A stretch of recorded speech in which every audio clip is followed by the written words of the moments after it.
Lerel.net, s'informer en temps réel, site d'information exclusive numéro 1, www.lerel.net, un nouveau look de Lerel.net, une valeur sûre du journalisme en ligne. Mais je veux que les participants soient totalement à l'aise pour exposer, échanger.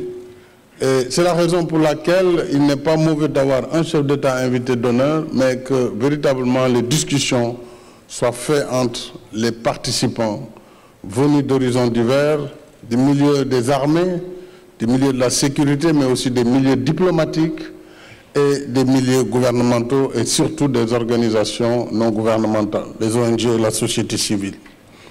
Merci donc, cher Adama. Et je voudrais dire que ce forum a été initié au lendemain du sommet de l'Élysée de décembre 2013. Pour nous retrouver et pour réfléchir ensemble sur les questions de paix et de sécurité en Afrique, en relation naturellement avec le développement. Je remercie ainsi tous les pays et institutions partenaires pour le soutien qu'ils continuent d'apporter au Forum de Dakar. Je veux citer notamment la France, le Japon, le Qatar, les Émirats arabes unis, la Chine, la Fondation Konrad Adenauer, l'UMOA, l'Inde et la Suisse. C'est vous dire que c'est un forum vraiment soutenu de par le monde. Et c'est la preuve que la paix et la sécurité en Afrique restent au cœur de nos préoccupations communes. Les menaces directes ou indirectes transcendent les frontières. Nous sommes tous exposés. Plus personne n'est individuellement à l'abri. Et chaque pays est une cible potentielle. Face aux menaces, la coopération entre États ne se pose plus comme un devoir de solidarité, mais bien comme un impératif d'intérêt commun dont la prise en charge conditionne tout ce qui reste, y compris les tâches de développement économique et social. La paix, la sécurité et la stabilité sont les préalables du développement. Et en retour, le développement fortifie les bases de la paix, de la sécurité et de la stabilité. C'est ce lien que nous voulons mettre en évidence par le thème de cette 5e édition. Paix et sécurité en Afrique, enjeux de stabilité et de développement durable. En dépit des progrès réalisés dans la pacification et la stabilisation du continent, nos défis restent importants, qu'il s'agisse du terrorisme ou d'autres formes de criminalité transfrontalière, notamment le trafic d'armes et d'êtres humains par les réseaux de la migration clandestine. Ces facteurs, mesdames et messieurs, ajoutés au péril du changement climatique, de la sécheresse, de la désertification, rendent encore plus vulnérables les stratégies de développement économique et social. Face aux défis sécuritaires, notre premier devoir est de faire en sorte que nos États restent forts et résilients. J'insiste là-dessus, il faut que nos États restent forts et résilients, à la fois dans leur capacité de dissuasion, de prévention et surtout de réaction.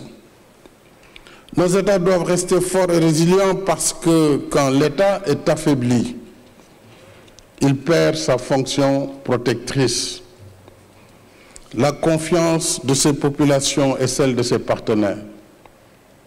De plus, tout ce qui fragilise l'État et ses institutions accroît en même temps les risques de rupture de la paix, freine le processus de développement et met en péril la justice et les droits humains fondamentaux.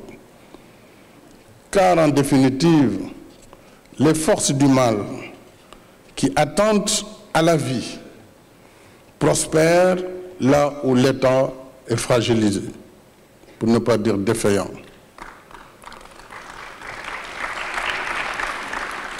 Or, ne l'oublions pas, le premier droit fondamental de l'homme, c'est le droit à la vie.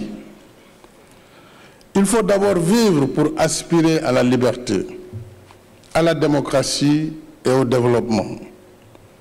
Et dans une société organisée, dont les membres sont liés par le contrat social, seul l'État peut être garant de l'ordre et de la protection des personnes et des biens, qu'ils soient nationaux ou étrangers.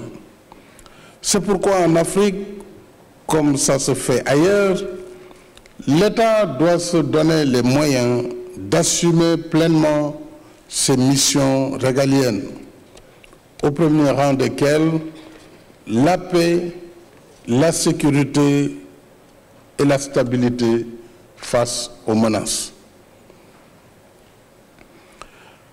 Nos États sont tenus de s'équiper et de se doter de forces de défense et de sécurité suffisamment formées et entraînées. L'exercice de ces prérogatives peut être renforcé par la coopération et le partenariat. C'est en cela que je salue le soutien de nos pays partenaires, y compris jusqu'à cette initiative, la Côte d'Ivoire au Conseil de sécurité, sur les nouvelles missions des opérations de maintien de la paix en Afrique, malgré les efforts de l'ONU, qu'il faut saluer, malgré la présence de Barkhane, qu'il faut saluer également, avec les résultats obtenus, on voit qu'il y a un problème d'articulation et d'efficience.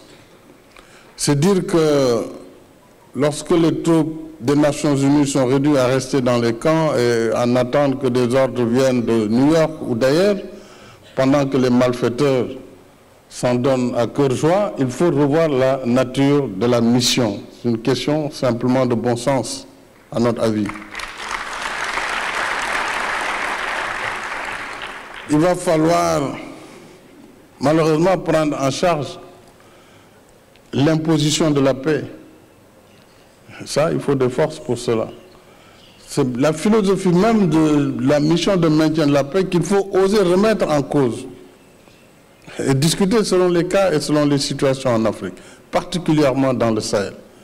Si nous ne voulons pas remettre en cause, je crois que l'objectif de ce forum, c'est de lever les tabous, d'aller au fond des choses, pour dire à l'ONU, voilà ce que le forum de Dakar pense et voilà ce que les pays pensent. Nous avons plus de 10 000 casques bleus au Mali. Il n'est pas normal qu'avec 10 000 casques bleus, avec la force Barkhane, qu'il continue d'y avoir des forces qui perturbent le pays. Ce n'est pas logique. Filez-nous l'information sur lerol@lerol.net ou 33 827 77 01 ou 78 136 52 52.